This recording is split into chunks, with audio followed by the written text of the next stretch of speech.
Yo, they overrated, bro. They overrated. Don't be mad at me, man. It's the truth, yo. What up, what up, what up, YouTube? This is Rye Talks Ball with your boy, Rye. And we gonna get right into the thing right now. You know what I'm saying? Today we talking about the most overrated team in the NBA right now. Right now. And this is strictly opinion, once again. So if you disagree, don't get mad. I mean, if you're going to get mad, go ahead and get mad. But put your anger in them comments. I won't be mad at you. Put your anger in them comments. If you agree, leave some thumbs up in the comments. If you be like, yo, this dude don't know what the hell he talking about, put that in the comments too. Understand what I'm saying? But without further ado, the most overrated team in the NBA right now, in my opinion, is the Brooklyn Nets. Now, I'm going to let y'all sit there and hold that for a second. Alright, yeah. So I know y'all like, yo, what? The Brooklyn Nets overrated? They got KD. They got James Harden. They got Kyrie. How can they be overrated? Well, see, look, the thing about basketball is it goes beyond paper, right? So y'all look at a team on paper and y'all like, oh, they going to be great because individually, all three of them players is great. So you put them on the same team, and it's like a peanut butter and jelly sandwich with another ingredient. I don't even know what that third ingredient will be. I guess it'd be the bread. I don't know. But nah, it don't always work like that. You know what I'm saying? Like, you guys see how the players play together.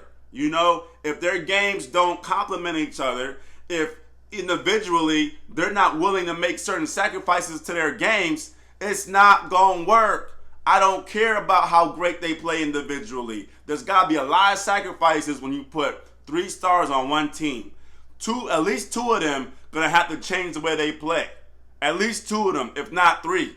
And a lot of times, these stars don't be willing to do that. I'm gonna just keep it a buck with you. They don't be willing to change their game for the success of the team. You know what I'm saying? And that's required for that to happen. Okay? And I mean, we can go back and look at other teams that have had 3 stars and see what their success level was. I mean, we had the Celtics. You know, when they got the Ray Allen, Paul Pierce, and KG trio going on.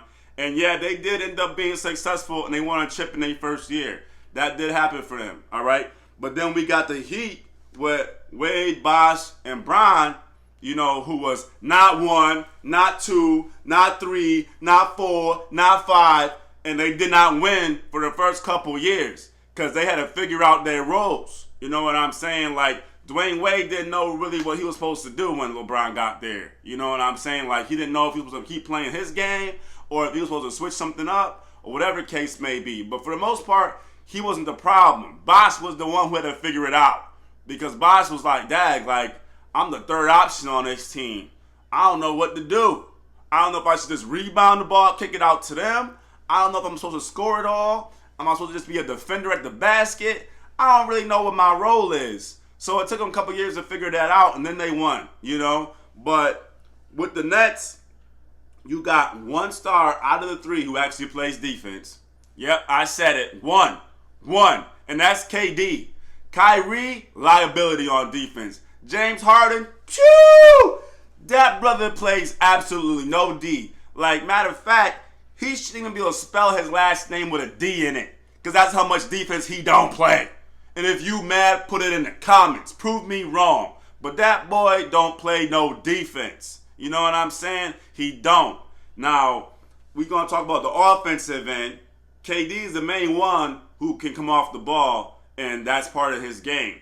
Kyrie, yes, he could do it. James Harden, yes, he could do it. But they're more so ball-dominant players. So them two got to make the most sacrifices, okay? And James Harden is a selfish mother, you know what? You know what I mean? And Kyrie, like, we don't know what the hell be going on in Kyrie's head from day to day. All right? And I'm not sitting here trying to bash the brother. I ain't talking crap about the brother because we don't know. You know what I'm saying? He could have some real demons going on in there. But you don't know when he's going to have a mental health day. You know what I mean? You don't know. You don't know if he's going to be wanting to play the game that day or not. James Harden, he ain't been healthy since he got there. KD, he still got his injury woes going on. You know what I'm saying? And to be honest with you, the team ain't that deep. They really not. They got Aldridge, and then he ended up retiring because he had, blood clots or whatever the case was. And then they brought in Blake Griffin, but let's be real. Blake Griffin is not Blake Griffin from the Los Angeles Clippers who was taking all them lobs and made Los Angeles Clippers Lob City. He ain't that Blake no more. Like, if y'all think that, then we don't even need to talk about nothing because y'all don't understand what's going on. Like, y'all been under a rock somewhere and y'all ain't been watching the games because that's not the same dude. I'm telling you right now. So, my problems is, the defensive end.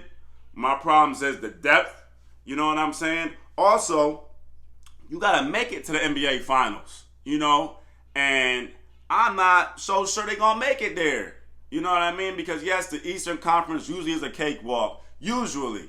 But I don't know for sure we can say the Brooklyn Nets is definitely going to make it there because you got to get through them 76ers who's balling out, and you got to get through them Bucks who's balling out. And I also got a dark horse for that challenger that could also stop them from making it to the finals, and that would be the Boston Celtics. Now, I know some of y'all out there might be like, the Celtics, man, they record trash. Like, they not making it to NBA Finals. They not stopping nobody from making it to NBA Finals. I wouldn't be so sure because a lot of these records, especially this year with COVID and all that other stuff, you really can't focus too much on the record, because some of these records is not really indicative of how well the team plays. You know what I'm saying? Because you had a lot of people out for COVID protocol on top of the injuries and all that other stuff.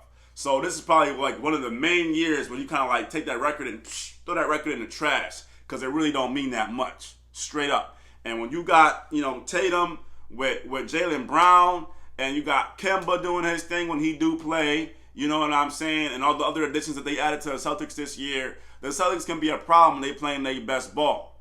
Problem is they ain't been playing their best ball a lot. But if they get it together in the playoffs, they can scare some people, including the Brooklyn Nets. So I don't even know if they're going to make it there. You know what I mean? And then if they do make it there, who could they be facing from the Western Conference? I got, 4 teams. Now, I'm going to tell you this right now. Y'all know I'm a Lakers fan, but I'm not biased. Like, I try to keep it 100, okay? The Lakers is playing like crap right now. Their record is terrible, but like I said, we can also throw the record out with that too because of injuries, you know what I mean? And who knows what's going on with LeBron and AD. Like, I don't know if they're going to be out there for playoffs. I don't know what's going to happen with that because they looking like they're out of glass right now. I don't know.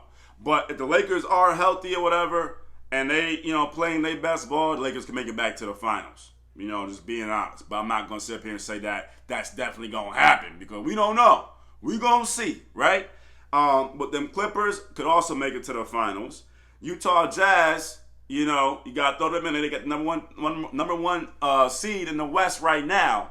So we got to throw them in there.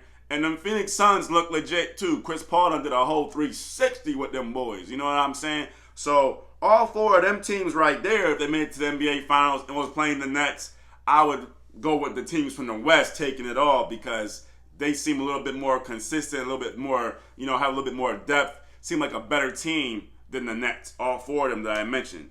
So, like I said, this is all my opinion. You know what I mean? I do come with some facts, but y'all can disagree. You know what I mean? Y'all can say I don't know what the hell I'm talking about, whatever the case may be. But, hey, that's why I make these videos because if I'm right, then y'all better come back on here and apologize to your boy. You know what I'm saying? I mean, I ain't going to take it hard if y'all don't. It is what it is. You know what I mean? I'm just being silly. I'm just being me.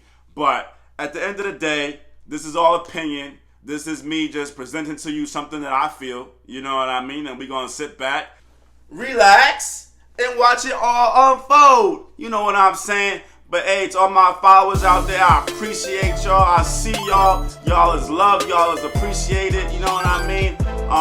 But as always, this has been Rye Talks Ball with your boy Rye. So we're going to keep it 100 till next time. And y'all stay easy. I'll see y'all next episode. Peace.